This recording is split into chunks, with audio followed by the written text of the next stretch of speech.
Hola, ¿qué tal? Me llamo María Engracia Muñoz, soy historiadora, soy arqueóloga y soy muy friki de Grecia y Roma, como podéis ver. Este es mi lugar de trabajo. Soy muy friki desde que era un retaco, prácticamente desde que nací. Y era tan friki que decidí estudiar historia en la facultad. Y actualmente estoy casi a punto de doctorarme en arqueología, una de mis grandes pasiones. Cuando desde la SEC de Valencia me propusieron daros esta charla, no sabía muy bien de qué hablaros. Me daba miedo hablaros de algo que os aburriera mucho. Yo sé que hay muchos temas de historia y de arqueología y de historia antigua que pueden ser muy aburridos. Tampoco quería daros una clase de arte, para eso pues ya tenéis a los profesores, que lo harán mucho mejor que yo. Así que se me ocurrió hablaros de algo que me encanta, que es la iconografía. Uno de los temas que más me apasionan es este. Y para quien no lo sepa, la iconografía es el estudio de las imágenes dentro de su contexto. Básicamente es eso. Es una cosa un poco más complicada, pero básicamente es eso. En realidad, se trata de entender lo que vemos, entender la obra que estamos viendo. Parece algo bastante complicado, pero para poder entender lo que vemos en Grecia y Roma es necesario tener otros conocimientos sólidos. Pues, por ejemplo, los de arte, los de historia, latín, griego, filosofía. Así que lo mejor para poder llegar a tener estos conocimientos es estudiar mucho y leer mucho. Es lo que yo hago. Después de elegir el tema del que os iba a hablar, debía pensar algo más concreto. Os voy a hablar de iconografía, ¿vale? Pero he pensado hablar de la fealdad, en contraposición a la belleza. Podía ser interesante, pensé que podía ser interesante y divertido, porque imagino que cuando alguien os habla de Grecia y Roma, sobre todo de Grecia, ¿no? Lo que os viene a la imaginación son cosas tan bellas como estas que estamos viendo en el PowerPoint. Y es que así es como nos han dicho que tiene que ser Grecia, ¿no? El arte griego o el arte romano, porque el mundo griego es bello y la antigüedad clásica es sinónimo de belleza. Todos convivimos con la belleza, intentamos que la belleza nos rodee, ¿verdad? Todo el día. Pero ¿a cuántos de vosotros se os ha ocurrido pensar que aquello que crees que es bello quizás para otra persona no lo es? ¿Cuántas veces nos ha pasado, verdad? A todos. Quizás a alguno todo este tema de la belleza le pueda recordar el dilema al que tuvo que enfrentarse Paris cuando Afrodita, Atenea y Hera le asaltaron en el bosque y le pidieron que evaluara cuál de las tres diosas era la más bella. Paris lo tuvo muy difícil. Las tres eran grandes bellezones. Además eran diosas, ¿verdad? Y al final se decidió por elegir a aquella que le prometía el soborno más suculento, el amor de la mujer más bella del mundo, Helena. Por supuesto, todos conocemos la historia, ¿verdad? Si recordáis el mito, esta fue Afrodita. Las tres eran bellísimas, bellísimas. Sería imposible para el pobre Paris hacer un ranking de cuál era la más bella. Pero no podemos olvidar que junto a lo bello siempre está lo feo. No habría belleza sin fealdad, ¿verdad? ¿Cómo podríamos medir lo que es bello si no tenemos esa referencia de lo que es feo? El problema es que lo feo siempre lo descartamos, lo desechamos, nos olvidamos de ello, lo ignoramos.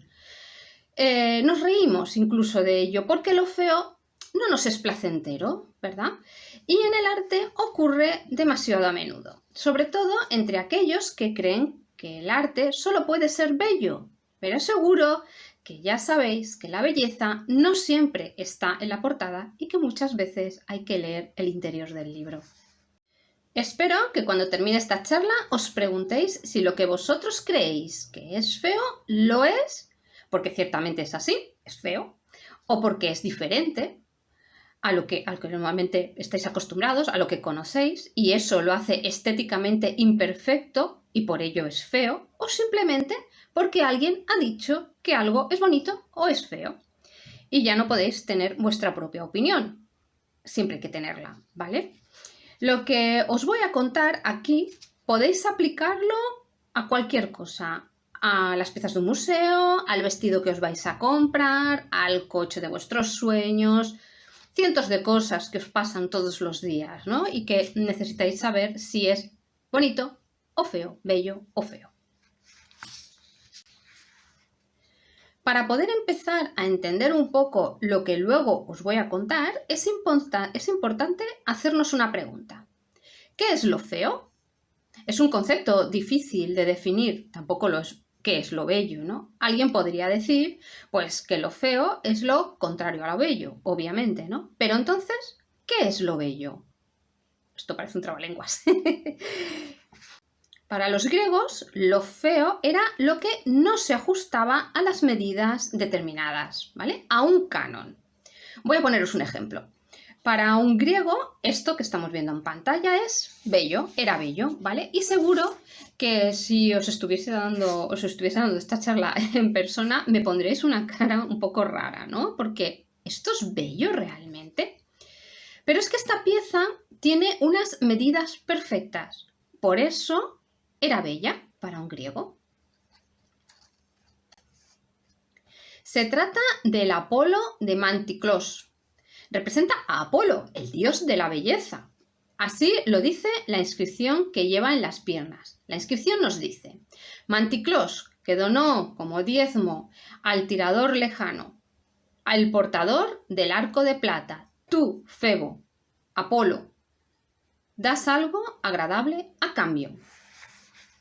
Así que tenemos aquí al bello dios Apolo, de la mitología griega, pero en una versión muy anterior al que todos tenemos, a ese Apolo que todos tenemos en la cabeza, que en realidad es del siglo IV a.C. y que lo estamos viendo aquí, ¿no? El Apolo Belvedere, por ejemplo. Este Apolo que estamos viendo, esta escultura, es del VII a.C.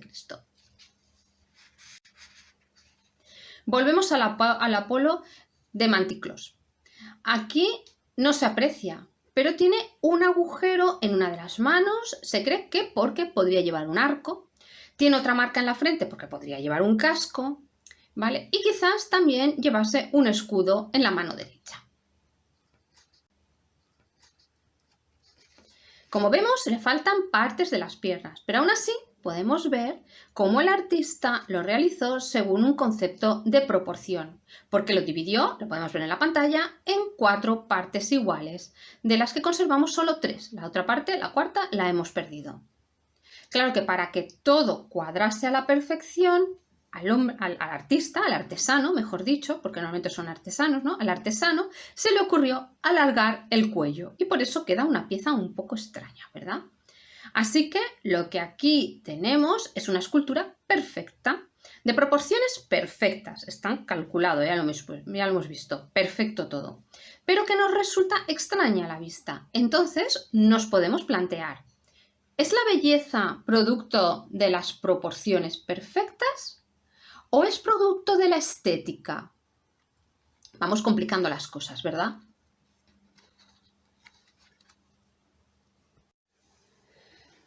Vamos a ver este otro caso. Se llama la Nike o Artemis de Delos, ese es el nombre que le hemos puesto. La estatua está realizada en mármol de Paros, se representa en un inicio de vuelo. Parece que vaya a echar a volar, ¿verdad?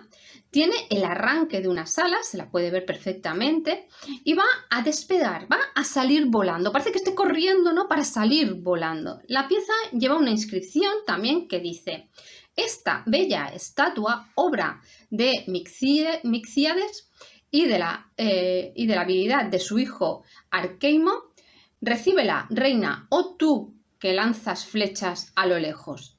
Entonces, podemos pensar que los griegos sí que creían que estas piezas eran bellas. Lo dice la propia inscripción. Esta bella estatua. Al menos para sus autores era bello. Lo que pasa es que, bueno, como vemos, muchas veces no tenían abuela, ¿no? Podríamos decir. tampoco les hacía falta. Y ahora os preguntaréis, pues si eso es la belleza para ellos, ¿qué era la fealdad? Porque tampoco es que sean muy bellas para nosotros, para nuestro punto de vista. Ya estamos viendo que para ellos sí que eran bellezas, ¿no? Pues lo feo era aquello que no se ajustaba a estos cánones de perfección. No de las medidas como el Apolo que hemos visto antes o de Stanique, los cánones visuales, lo cual entra en conflicto con lo que nos cuenta Platón. Lo siento, pero si creíais que con saber historia, latín y griego ya era suficiente, esto viene a complicarse un poco. Os vengo a dar una mala noticia. La filosofía es imprescindible para lo que os vais a convertir en un futuro. Si queréis ser buenos estudiantes de humanidades, tenéis que saber filosofía. ¿Qué pensaba Platón sobre la belleza? Pues él creía que la belleza... Hay un diálogo entero escrito por este autor donde nos explica qué es la belleza o qué es lo que él considera que es bello según la filosofía, ¿vale? Él considera que bello era todo aquello que nuestra percepción aceptaba como bello, ¿vale? Así que todo lo que vemos y todo lo que sentimos, sobre todo lo que tenemos a la vista, todo lo que nos llega por la vista y por el oído, es bello si así consideramos que es bello. Por ahora todo va bien, ¿vale? Por ahora coincidimos con lo que Platón piensa, pero ojo, esto es filosofía y siempre hay un pero, ¿vale? Resulta que Platón creía que los sentidos, es decir, la vista y el oído junto a los otros sentidos, no eran válidos para determinar si algo era o no bello, porque los sentidos nos engañan y el diálogo donde nos explica todo lo relacionado con la belleza, termina concluyendo que decir que es bello es imposible. No podemos saber lo que es o no es bello, porque como los sentidos nos engañan, es imposible discernirlo. Por cierto, que Platón creía que la belleza era una percepción de los sentidos, como hemos dicho hasta ahora, y estos era un error hacerles caso. A los sentidos no hay que hacerles caso. Podemos entonces pensar que Platón huía de la belleza y por tanto de la obra de arte. Qué curioso, ¿verdad? Platón no creía en el arte, creía que el arte nos engaña. Bueno, ahora que más o menos ya sabemos lo que es bello, más o menos, ¿verdad? Vamos con lo feo. Vamos a ver, si lo feo es lo contrapuesto a lo bello, estamos en las mismas. Si no podemos definir lo que es bello, ¿cómo definimos lo feo? Si lo feo es lo contrapuesto a lo bello. Otra vez un trabalenguas. Los griegos, que tienen respuesta para todo, ellos siempre tienen respuesta para todo, pensaban que lo feo era lo contrario a lo bueno, no a lo bello, a lo bueno. Porque resulta que la palabra bello tiene también esa traducción. ¿Veis cómo es importante saber griego y saber latín? Ojo, y no solo traducirlo, sino entenderlo. Es muy diferente a traducirlo. Kalos, agazos, son sinónimos y las dos hablan de belleza y bueno. Es decir, que lo feo es malo, lo que los griegos llaman kakos. Que de la misma raíz, ya sabéis, ¿no? Indoeuropea viene nuestra caca, ¿no? Porque al fin y al cabo, pues la caca es fea, es mala, ¿verdad? Es cacos. Así que lo bueno era agazos y lo malo era cacos. Entonces, frente a lo que es bueno y bello, tenemos lo que es feo y malo. Vamos a ver ahora lo que los griegos consideran feísimo, lo contrario a lo bello, lo malo, y lo contrario a lo bueno. ¿Correcto? Otra vez, otro trabalenguas. ¿Qué estamos viendo? Pues esta es Medusa, una de las 3 hermanas llamadas Górgonas. No sé si conocéis la historia, el mito, si no, os la voy a contar igualmente. Es una historia muy triste. Medusa era una joven bellísima y Píndaro, ¿no? en su explicación de los mitos, la llama la de hermosas mejillas. Era tan bella que tenía numerosos pretendientes. Ella era sacerdotisa del templo de Atenea. Entre muchos de sus pretendientes estaba Poseidón, el rey del mar, que la deseaba tanto que la violó y la dejó embarazada. Atenea, ojo, Medusa era sacerdotisa de su templo, del templo de Atenea, furiosa castigó a la joven. Siempre se castiga a las mujeres, nunca a los hombres, obviamente. También es verdad que Medusa era mortal, mientras que Poseidón era un dios inmortal. Es difícil castigar a un dios. Y Atenea, furiosa, castiga a la chica, a Medusa, ¿vale? Y la transforma el cabello en serpientes.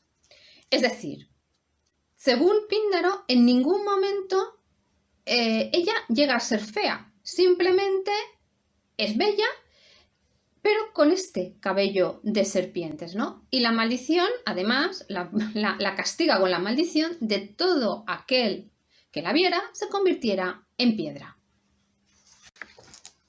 Si recordamos el mito, Perseo tenía que hacerse con la cabeza de la ya no tan bella Medusa.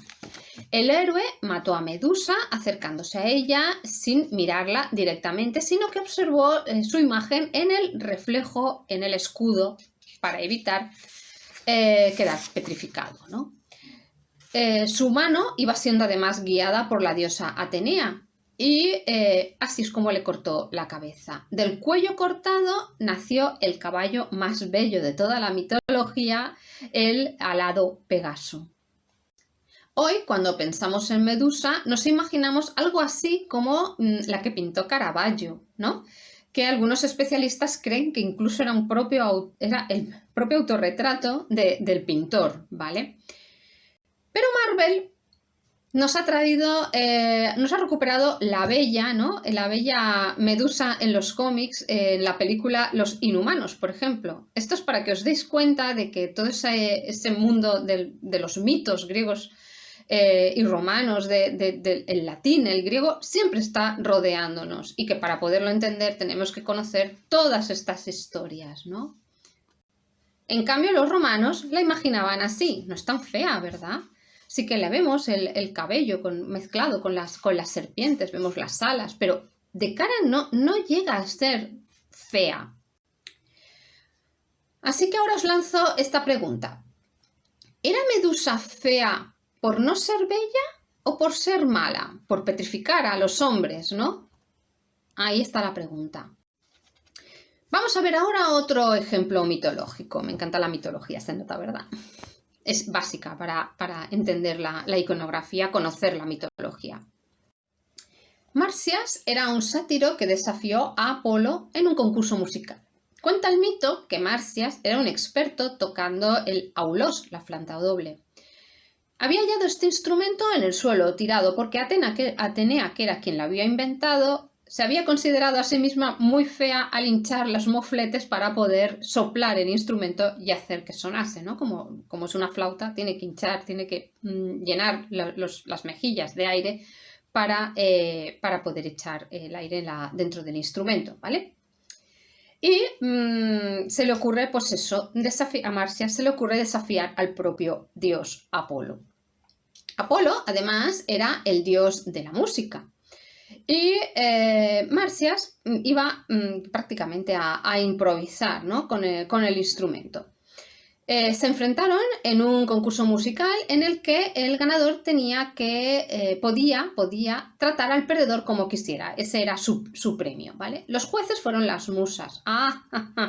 Las musas, recordemos que eran las hijas de Apolo, ¿vale? Eran las diosas de las artes.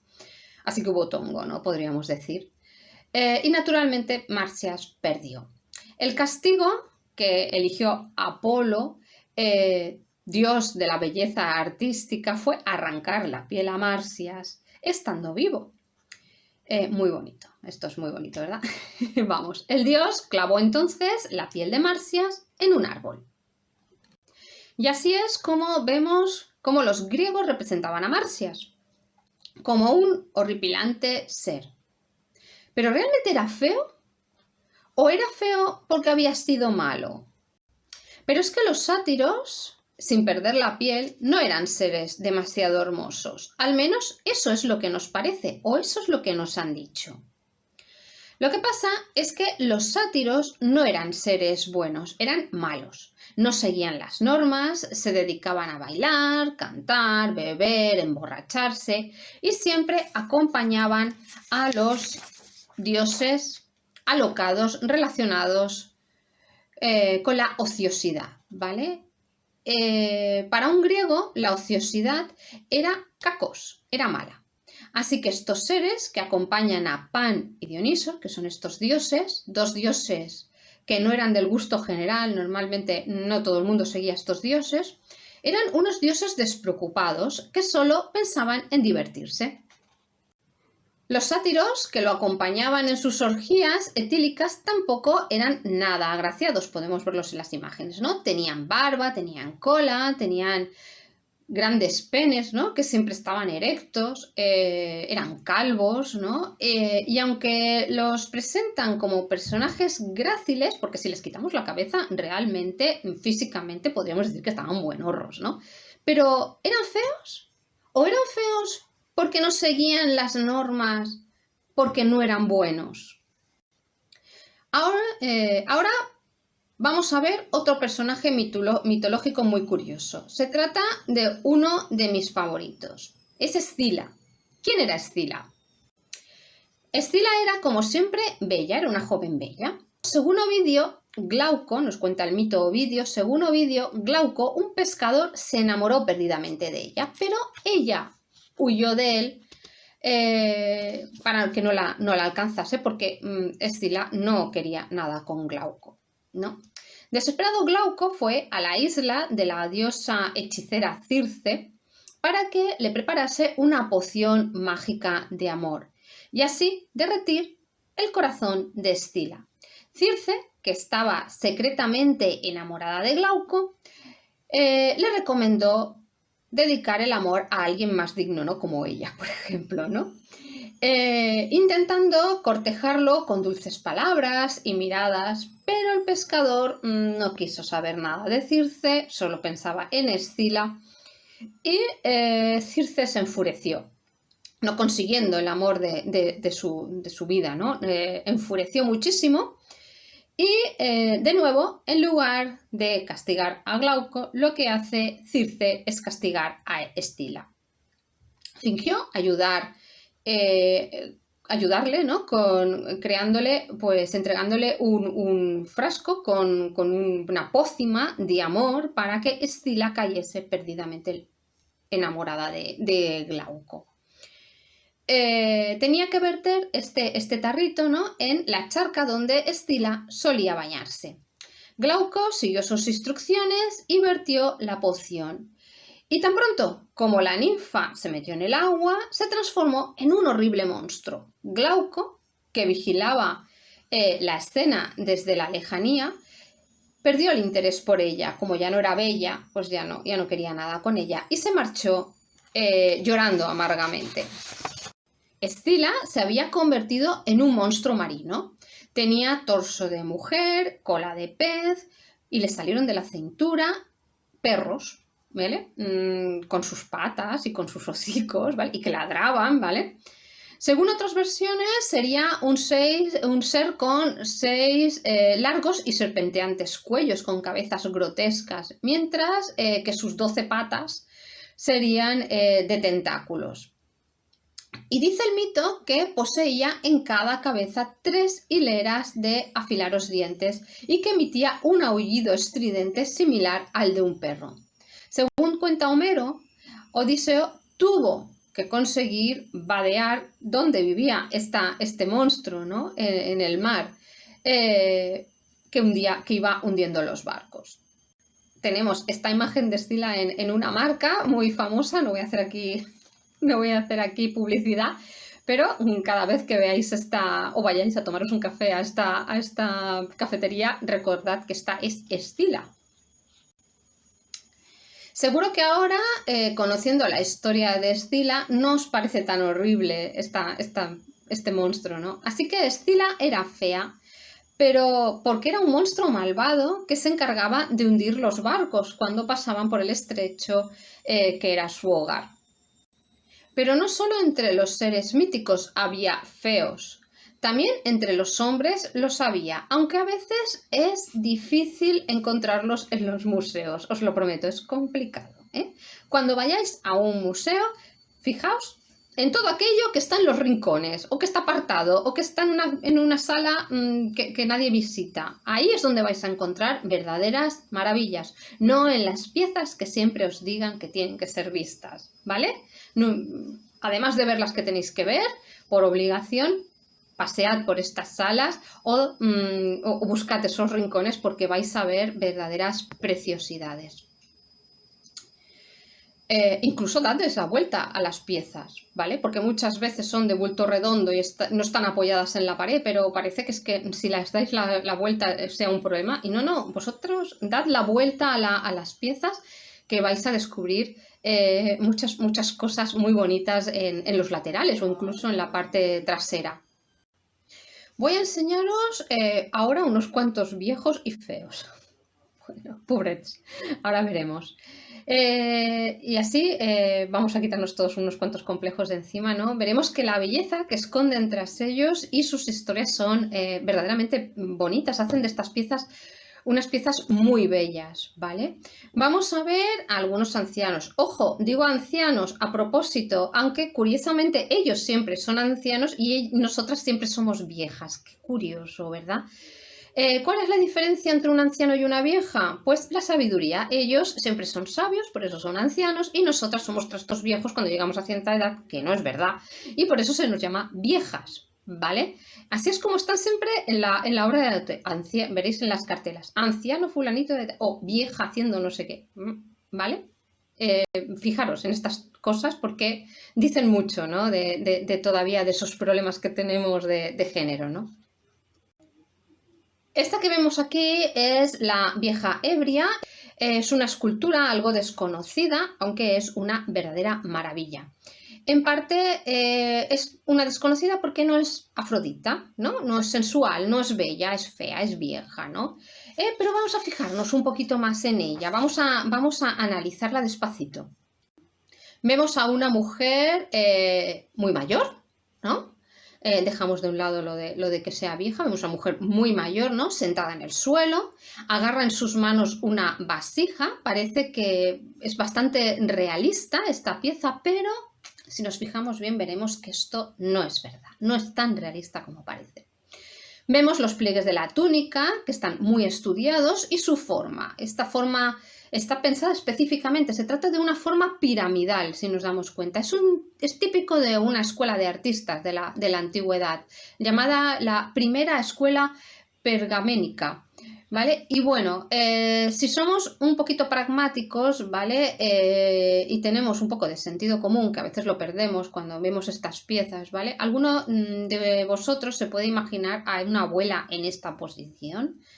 Está completamente encogida y parece que prácticamente sea imposible que alguien de su edad tenga esa postura y luego sea capaz de levantarse sola del suelo, que esa es otra. Se ha pensado siempre, ¿no?, que representa a una mujer de mucha edad, borracha, ¿vale? Quizás por ser una adoradora del dios Dioniso. Es decir, que borracha se convertiría en una ménade del dios y danzaría como una loca desbocada y desnuda por las calles.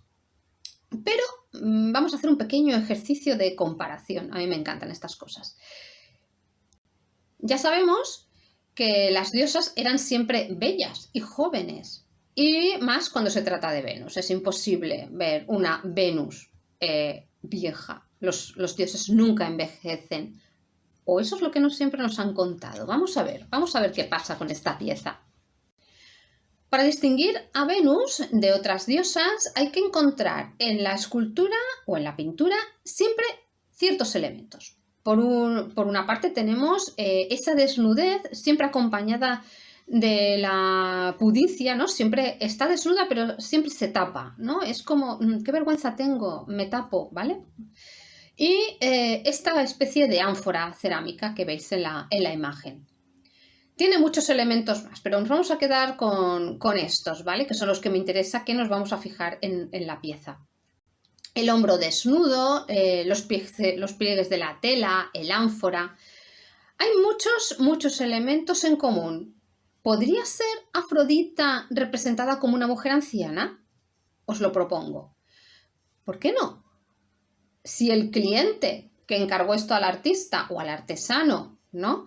Quería que le realizase esta pieza, él se lo haría como él hiciese el encargo, ¿no? Entonces, esta anciana es bella, es fea. ¿Es fea porque nos hiere ver a Afrodita vieja? ¿Es fea porque Afrodita, la diosa de la belleza y del amor vieja, es inservible? Surgen muchas preguntas, ¿no? Aquí otra vez de nuevo el tema de la filosofía, ¿no? ¿Qué es bello? ¿Qué no es bello? Nos vamos ahora a Roma, vamos a cambiar. La de los atractivos soldados romanos, esos gladiadores forjados en los gimnasios que nos ponen en las películas o incluso aparecen en las esculturas como mujeres y hombres bellos, ¿no? Siempre representados como eternos, jóvenes, ¿verdad? Como actores de Hollywood, podríamos decir. Aquí tenemos a un venerable anciano, este se sale de la norma, ¿verdad? Parece que debería tener siempre cara de pocos amigos, porque así se hizo representar, ¿no? A mí me recuerda un poco, ¿no? Al abuelo cascarrabias que ningún nieto quiere tener, ¿verdad? Pues a mí me recuerda a él. Desconocemos su nombre, no sabemos quién es la persona que está representada, pero nos podemos dar cuenta de ciertas cosas. Se trata de un hombre que debía de tener pocos amigos, obviamente, pero que era recto, estricto, sabio. Una persona que debía de ser un perfecto romano, de esos que debían ir diciendo a los demás cómo ser un perfecto romano. Muy guapo no era, desde luego. Tiene una apariencia carnosa y el realismo utilizado nos cuenta que probablemente fue tallada a mediados del siglo I a.C. Es el retrato de un perfecto hombre republicano, de un perfecto senador republicano romano entrado ya en años, ¿no? Cosa que no debía ser tan extraña, porque las personas en aquel momento en Roma muchos debían de llegar a los 80 años sin ningún problema. Esta idea que tenemos de que los hombres y las mujeres de época romana morían a los 40, debemos quitárnosla de la cabeza, no es verdad. No podemos imaginar a un hombre de 40 años con este aspecto de anciano. No, la gente llegaba a ser anciana y moría por ser mayor. No morían todos a los 40 siendo estupendos jóvenes, ¿vale? Tenemos que quitarnos esa idea. En Roma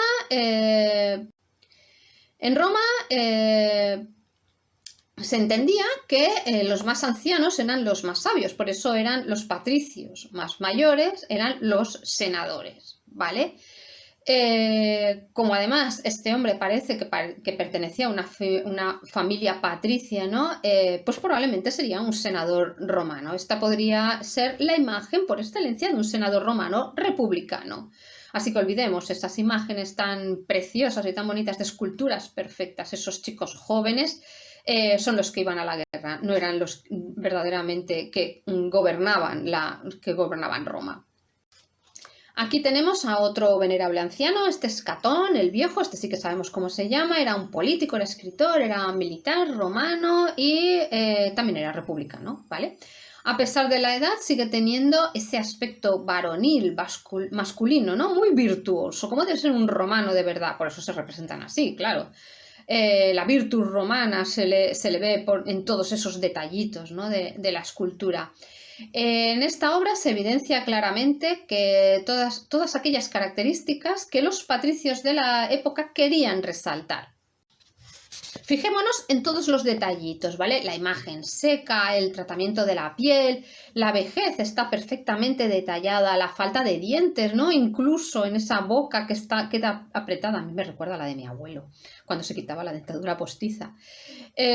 Nos muestra en ella la dura vida de un militar patricio, de un campesino patricio, el orgullo inflexible de su linaje y una cierta indignación, ¿verdad?, representada por el corte duro de la boca, cómo la aprieta, ¿no? Y la expresión firme y despectiva de la mirada, ¿no?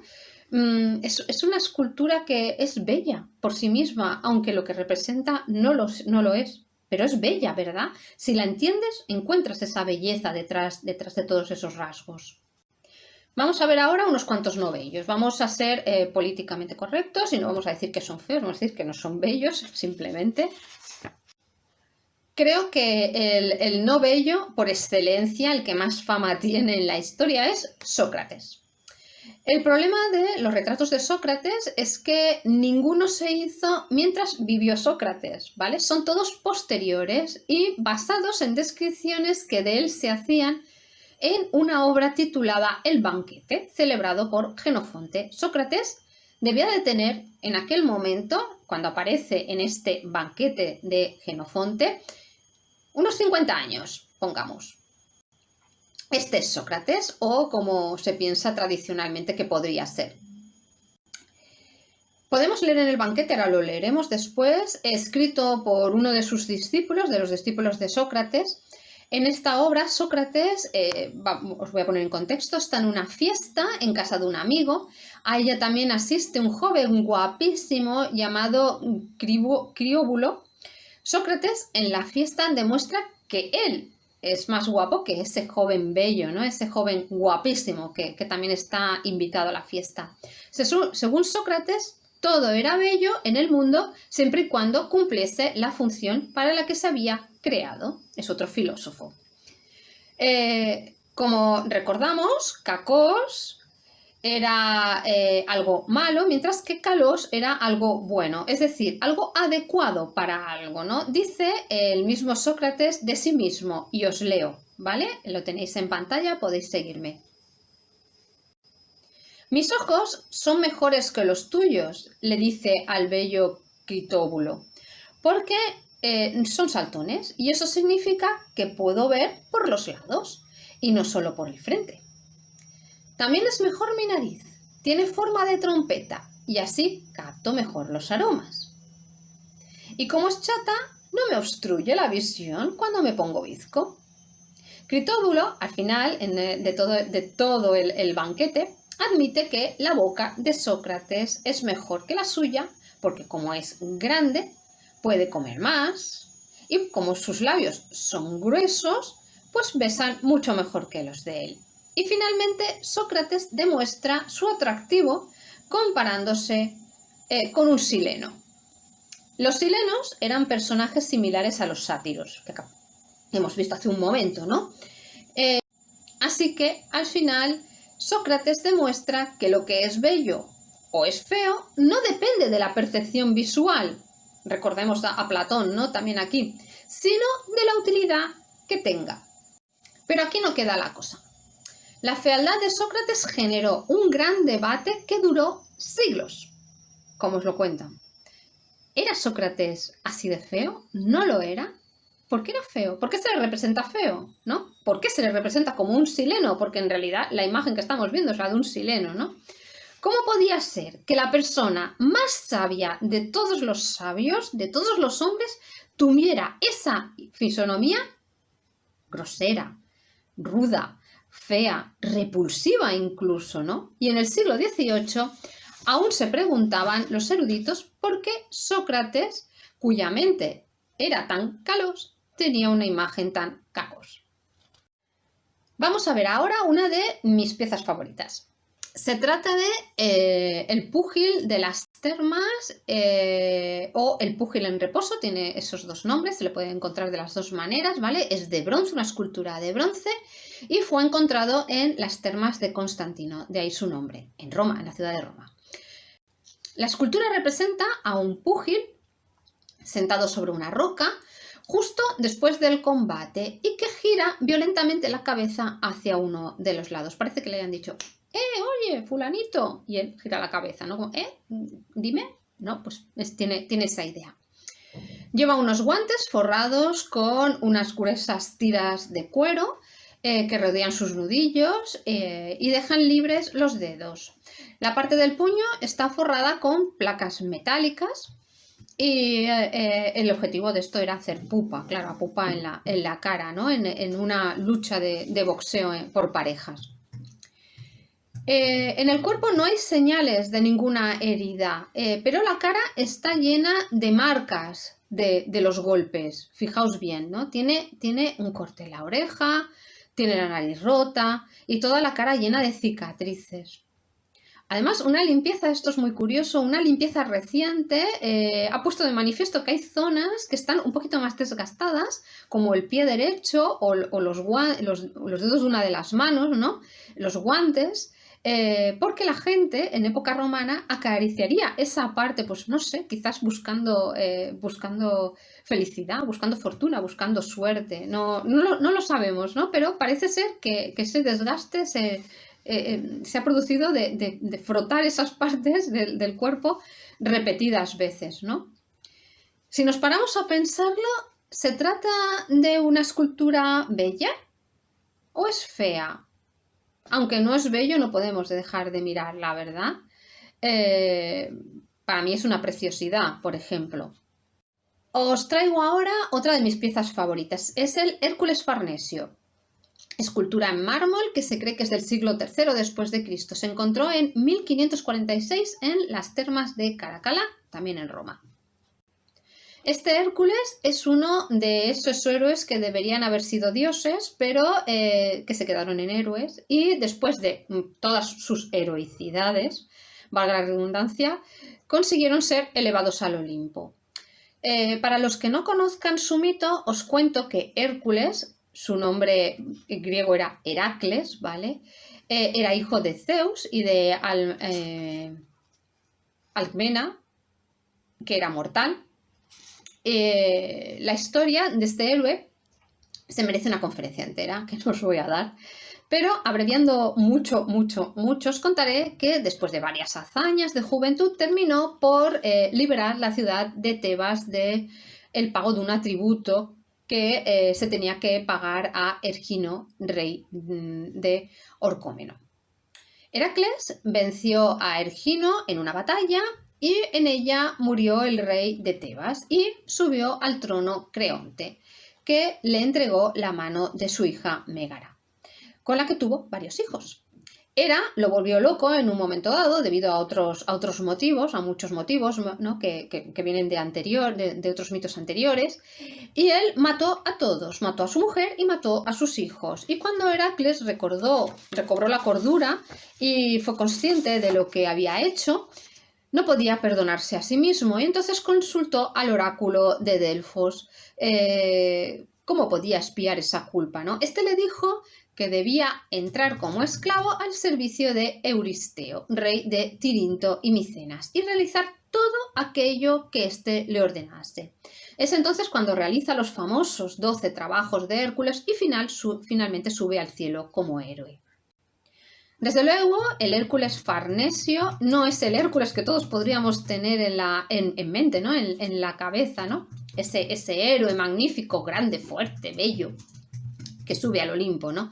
En esta estatua, en esta escultura, se representa al héroe fatigado, al término de sus 12 trabajos, incluso parece mayor, agotado de la vida, triste, no muy satisfecho con lo que ha hecho, con sus trabajos, ¿no?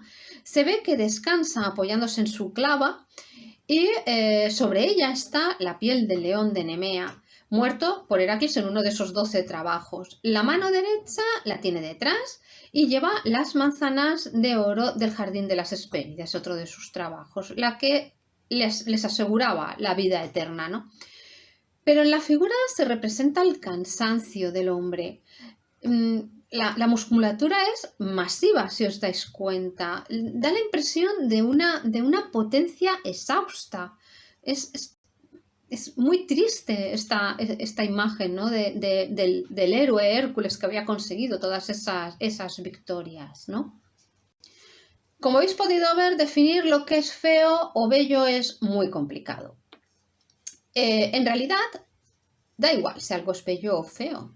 Lo mejor es que sea práctico, ¿verdad? Como decían los filósofos de la antigua Grecia. Todo lo práctico, aunque sea feo, es en realidad bello. Y como habéis podido ver, estudiar humanidades es muy práctico, así que es muy bello, ¿no?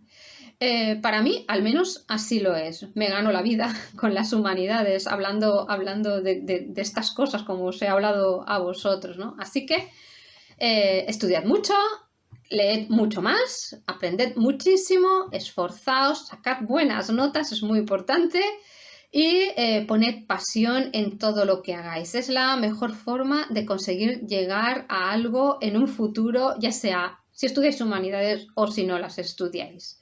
Pero al menos habréis conseguido llegar a donde queréis y si no es así, disfrutado del camino.